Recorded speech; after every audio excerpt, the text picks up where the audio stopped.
اور وہ لوگ قابل داد ہیں کہ جو دولت کی کثرت کے باوجود تکبر کی اس خصلت سے اور نمایاں ہونے کی اس آرزو سے مبرہ ہے۔ ایسے لوگوں کی کمی بھی معاشرے کے اندر نہیں ہے، جگہ جگہ ہمارا بھی جانا ہوتا ہے۔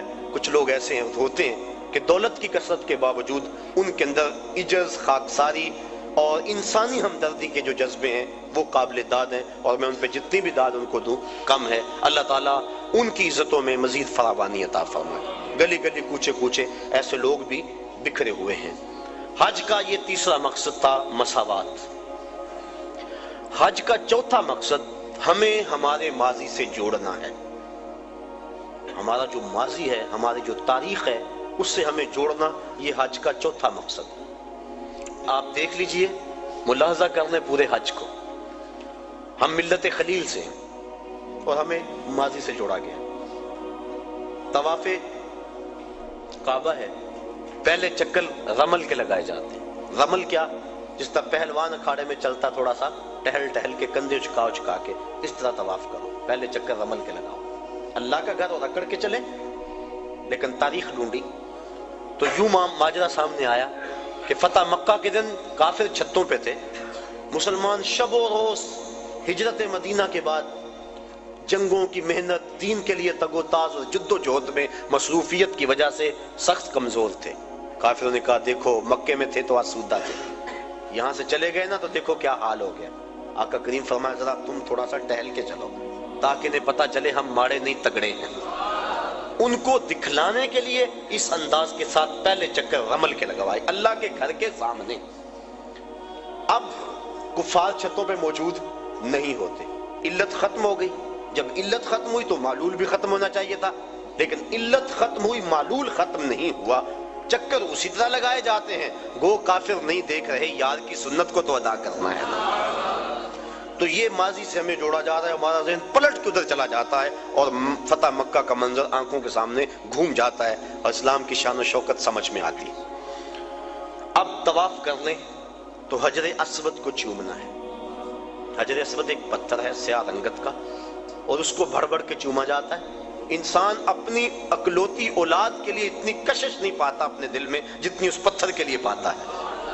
تو کیا کشش ہے اس پتھر میں؟ حضرت عمر فاروق طواف کرتے کرتے رک گئے اور کہا اے حجر اسود، میں تجھے کبھی نہ چومتا اگر میرے رسول نے نہ چوما ہوتا۔ اب حجر اسود کے بعد آئیں، مقام ابراہیم پہ آ کے 2 نفل پڑھے۔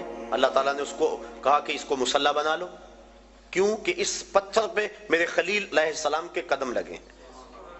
میرے گھر کا طواف کر لیا، لیکن اگر محبت کی ریت سمجھتے ہو اتنی دیر تک طواف نہیں مانوں گا جتنی دیر تک تمہاری پیشانی وہاں نہ آئے جہاں میرے یار کے قدم آئے۔ کہ اس کو مصلی بنا لو، قریب نماز پڑھو، سیدھ میں نماز پڑھ لو، قریب نماز پڑھ لو، اس کے آس پاس جہاں تمہیں جگہ ملتی ہے نماز پڑھ لو۔ یہاں نماز پڑھو گے اللہ تمہاری نماز قبول کرے گا، حج بھی قبول کر لے گا۔ ذرا غور کیجئے، اسلام نے تو پتھروں سے دور نہیں ہٹایا، پتھروں سے ہٹایا ہے، پتھر توڑے گئے، لیکن حجر اسود بھی پتھر، مقام ابراہیم بھی پتھر، ان پتھروں کے نیڑے کیا جا رہا ہے۔ پتھروں سے دور کیا، ان پتھروں کے قریب کیا جا رہا ہے۔ کہا یہ وہ پتھر ہیں جس پہ کسی کے قدم لگے ہیں، کسی کے لب لگے ہیں، اس لیے ان پتھروں کے قریب کیا جا رہا ہے۔ اب آگے آئیے، چاہے زمزم پہ چشمہ پھوٹ رہا ہے، پانی کھڑے ہو کے پئیں، جو دعا مانگے پوری ہوگی، جس نیت سے پئیں پوری ہوگی۔ دنیا کے اوپر جتنے بھی چشمے جاری ہیں، وہ کشمیر میں ہو یا دنیا کے کسی اور خطے میں، وہ چشموں کو جاری کرنے والا کون ہے؟ اور چاہے زمزم کو جاری کرنے والا کون؟ سب چشموں کا خالق اور جاری کرنے والا اللہ۔ تو اس چشمے کو بھی اللہ نے جاری کیا، باقی دنیا کے چشموں کو بھی اللہ نے ہی جاری کیا، لیکن اس چشمے کا پانی کھڑے ہو کے پئیں، اس کا پروٹوکول ہے، اعزاز ہے۔ باقی چشمے بھی اللہ کے جاری کردہ، اس میں کیا خصوصیت ہے؟ اس لیے کہ اس چشمے نے اللہ کے نبی کے قدموں کے بوسے لیے ہیں، حضرت خلیل کے فرزند ارجمند حضرت اسماعیل کے بوسے لیے، ان کے قدموں کے بوسے لیے۔ اور جس نیت سے پیو، علماء کہتے ہیں اس نیت کو اللہ پورا فرما دیتا ہے۔ سین حرم میں بڑا ہجوم تھا، ایک بہت بڑے محدث آئے ہوئے تھے، لوگ ان کی زیارت میں بڑھتے تھے، رش بڑا تھا، جو مسافہ کرتا دھکا لگتا آگے چلا جاتا، پھر دوسرا آدمی آ جاتا۔ ایک آدمی نے دیکھا، اس کا جی چاہا کہ میں ان بزرگوں کے پاس چند لمحوں کے لیے بیٹھوں، چونکہ اللہ والوں کی صحبت بہت بڑی دولت ہے، اگر مل جائے تو غنیمت سمجھنا چاہیے۔ تو وہ چاہے زمزم پہ آئے، آب زمزم پیا، اور پھر ان بزرگوں کے پاس جا کے کہنے لگے ایک مسئلہ پوچھنے آیا ہوں۔ انہوں نے کہا پوچھو۔ کہا سنا ہے آب زمزم جس نیت سے پیو وہ نیت پوری ہو جاتی ہے، تو کیا یہ ٹھیک ہے؟ تو وہ محدث جن کے پاس ایک لمحہ بھی نہیں تھا، لوگ لائن میں آتے اور آگے جاتے، کہنے ہاں بالکل ٹھیک ہے۔ کہا پھر میں ابھی آب زمزم پی کے آیا ہوں اور اس نیت سے پی کر آیا ہوں کہ آپ سے اللہ کے رسول کی 100 حدیثیں سنوں گا، یہ ہے میری نیت، اور ابھی میں پی کے آیا۔ تو وہ فرمانے لگے بیٹھ جا، پھر باقی کام بعد میں ہوں گے، پہلے 100 حدیثیں سن لیں۔